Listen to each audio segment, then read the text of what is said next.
আমাদেরকে নিষিদ্ধ করেই গেছে, এখন যদি বিএনপি আমাদেরকে নিষিদ্ধ করে দেয় তাহলে আমাদের কি হবে? জামাত নেতা এবং এমপি শফিকুল ইসলাম মাসুদ তিনি বলেছেন, জামাতি ইসলামের দলীয় নিবন্ধন বাতিল করেছিল আওয়ামী লীগ সরকার। এখন বিএনপি সরকার যদি আবারও জামাতি ইসলামের দলীয় নিবন্ধন বাতিল করে তাহলে জামাতি ইসলামের কি হবে? শফিকুল ইসলাম মাসুদ এই কথা বলেছেন ভিপি নুরুল হক নূরের কথার প্রেক্ষিতে। মানে মাননীয় প্রতিমন্ত্রী ভিপি নুরুল হক নূর একটা কথা বলেছেন, সেই কথার প্রেক্ষিতে শফিকুল ইসলাম মাসুদ এই কথা বলেছেন। ভিপি নুরুল হক নূর কি বলেছে সেটা আপনাদেরকে বলছি। এছাড়াও শফিকুল ইসলাম মাসুদ অনেক কথা বলেছে, সেগুলো আপনাদেরকে বলবো। আপনাদের কাছে একটা প্রশ্ন করি, জামাতি ইসলামের দলীয় নিবন্ধন বাতিল করা উচিত কিনা? আপনারা কি মনে করেন? আপনারা আপনাদের মন্তব্য জানাবেন, একই সাথে ভিডিওতে লাইক কমেন্ট করে একটু শেয়ার করে দিবেন। ভিপি নুরুল হক নূর কি বলেছে সেটা আগে আপনাদেরকে হুবহু বলি। ভিপি নুরুল হক নূর বলেছেন 1971 সালে মানবতা বিরোধী অপরাধের কারণে আওয়ামী লীগ সরকার জামাতি ইসলামের নিবন্ধন বাতিল করেছে। জামাতি ইসলামের দলীয় নিবন্ধন শুধু শেখ হাসিনাই বাতিল করেছে তা কিন্তু না। জামাতি ইসলামের দলীয় নিবন্ধন 1971 সালের পরেও কিন্তু একবার বাতিল হয়েছিল, তখন বাংলাদেশের ক্ষমতায় ছিল শেখ মুজিবুর রহমান। বাংলাদেশ থেকে ধর্মীয় রাজনীতি নিষিদ্ধ করে জামাতি ইসলামের নিবন্ধন বাতিল করা হয়েছিল। এখন প্রশ্ন হলো যে বিএনপি সরকারের পক্ষে এই জামাতি ইসলামের নিবন্ধন বাতিল করা সম্ভব কিনা? ভিপি নুরুল হক নূর বলেছেন যে যেহেতু আওয়ামী লীগ সরকার 1971 সালের মানবতা বিরোধী অপরাধ তুলে ধরে জামাতি ইসলামের নিবন্ধন বাতিল করেছিল, এখন এই বিষয়ে বিএনপি সরকারকেও ভাবতে হবে, না হলে বৈদেশিকভাবে বাংলাদেশের ভাবমূর্তি ক্ষুণ্ণ হতে পারে। বৈদেশিকভাবে কেন বলেছে? কারণ মানবতা বিরোধী অপরাধের কারণে আওয়ামী লীগের কার্যক্রম কিন্তু নিষিদ্ধ করা হয়েছে। জুলাই আগস্টে যে গণ অভ্যুত্থান হয়েছে, এই গণ অভ্যুত্থানে আওয়ামী লীগ যে গণহত্যা চালিয়েছে সেটা ছিল মানবতা বিরোধী অপরাধ, আর এই অপরাধের কারণে আওয়ামী লীগের দলীয় কার্যক্রম নিষিদ্ধ করেছে বিএনপি সরকার। অন্তর্বর্তীকালীন সরকার প্রজ্ঞাপন জারি করেছিল, আর সেটা সংসদে আইন করেছে কিন্তু বিএনপি সরকার। এখন আওয়ামী লীগ সরকার যদি মানবতা বিরোধী অপরাধে অপরাধী হয়, তাহলে জামাতি ইসলামেও 1971 সালের ঘটনায় মানবতা বিরোধী অপরাধে অপরাধী। এখন এই প্রশ্ন যদি আন্তর্জাতিক বিশ্ব বা বৈদেশিক যে সকল দেশ আছে তারা যদি এই প্রশ্ন তোলে যে আওয়ামী লীগের রাজনৈতিক কার্যক্রম যদি নিষিদ্ধ করা হয়, তাহলে তো জামাতও এই একই অপরাধে অপরাধী। এই জন্য জামাতের নিবন্ধনও বাতিল করা হবে কিনা সে বিষয় নিয়ে সরকারকে ভাবতে হবে বলে মাননীয় প্রতিমন্ত্রী ভিপি নুরুল হক নূর এই কথা বলেছেন। এখন এটা কি আদৌ সম্ভব হবে? ধরেন ভিপি নুরুল হক নূর মন্ত্রী পরিষদে আছে, এইটা নিয়ে হয়তো সংসদে একটা কথা তিনি তুললেন বা একটা প্রস্তাব দিলেন, এটা কি সম্ভব হবে?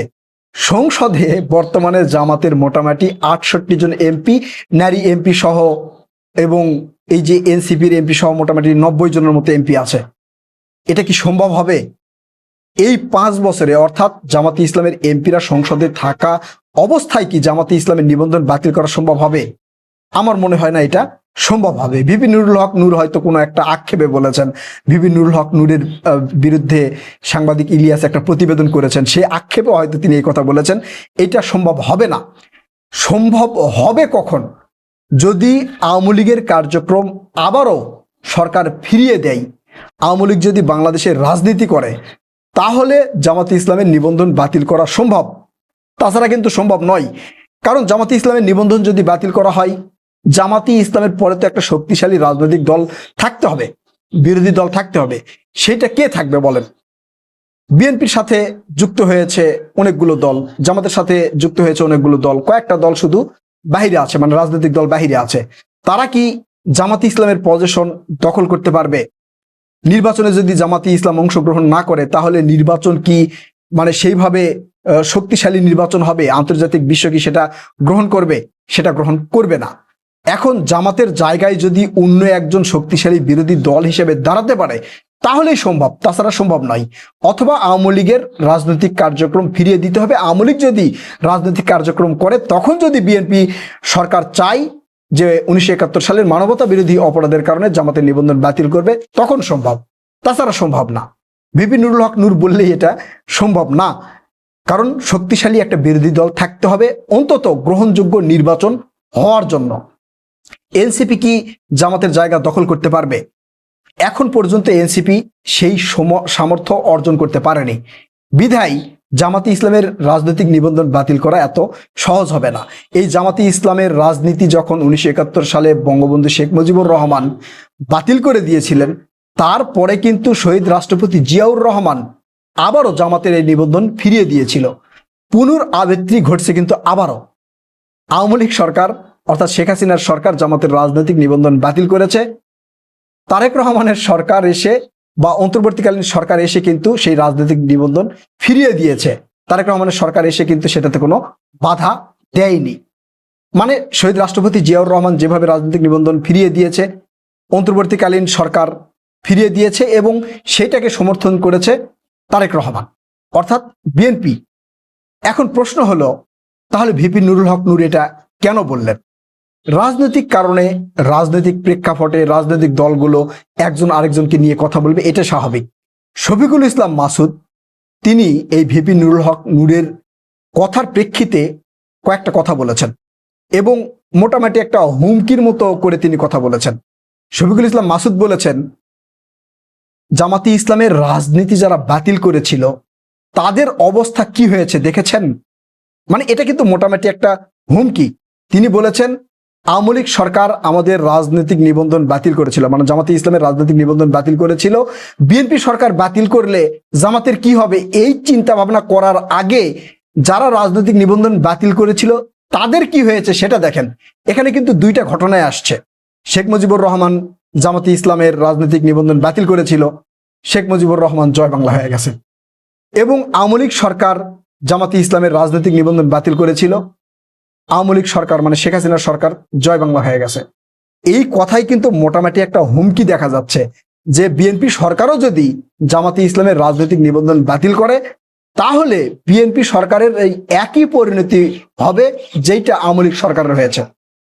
শফিকুল ইসলাম মাসুদ ইশারা ইঙ্গিতে তার বক্তব্যে এই কথাটাই বুঝাতে চেয়েছেন, মানে এক প্রকার হুমকি দিয়েছেন। আদৌ কি সম্ভব? শেখ হাসিনার সরকার জনগণের ম্যান্ডেট নিয়ে সরকার হয়নি। দিনের ভোট রাতে করে ভোট কেন্দ্রে মানুষজন না গিয়েও ভোট হয়েছে। জনগণের ম্যান্ডেট ছিল না, বিধায় জনগণের রাগ ক্ষোভের প্রেক্ষিতে এই আওয়ামী লীগ সরকার কিন্তু বাংলাদেশে টিকতে পারে নাই। বিএনপি সরকার তো সেইভাবে আসে নাই। বিএনপি সরকার তো জনগণের ম্যান্ডেট নিয়ে আসছে। জামাতে ইসলাম এই সরকারের বিপক্ষে মানুষজনকে ডাক দিল আর সবাই রাজপথে নামবে, এত সহজ কিন্তু না।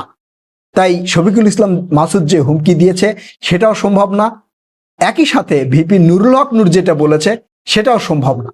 ভিপি নুরুল হক নূর এটা বিএনপি সরকারকে ভাবতে বললেই বিএনপি সরকার ভাববে তাও কিন্তু না, কারণ আওয়ামী লীগের রাজনৈতিক কার্যক্রম ফিরিয়ে দিবে বিএনপি সরকার। এত বড় মানে বোকামি কাজ মনে হয় না তারেক রহমান সরকার এখনই করবে। আগে কিছুদিন যাক, বাংলাদেশের অবস্থা কি সেটা দেখা যাক, আন্তর্জাতিক বিশ্বের সাথে বাংলাদেশের সম্পর্ক কি গড়ে ওঠে সেটা দেখা যাক, তারপরে হয়তো তারেক রহমানের সরকার একটা ব্যবস্থা নিতে পারেন বলে আমি মনে করতেছি। নিবেন এটা বলছি না, আবার নিবেন না সেটাও বলছি না, সেটা পরবর্তীতে দেখা যাবে। প্রিয় দর্শক, আপনারা কি মনে করছেন? জামাতি ইসলামের রাজনৈতিক নিবন্ধন বাতিল করা উচিত কিনা? আপনারা আপনাদের মতামত জানাবেন। কথা হবে নতুন কোনো ভিডিওতে। ততক্ষণ পর্যন্ত ভালো থাকবেন ইনশাল্লাহ। আল্লাহ হাফেজ।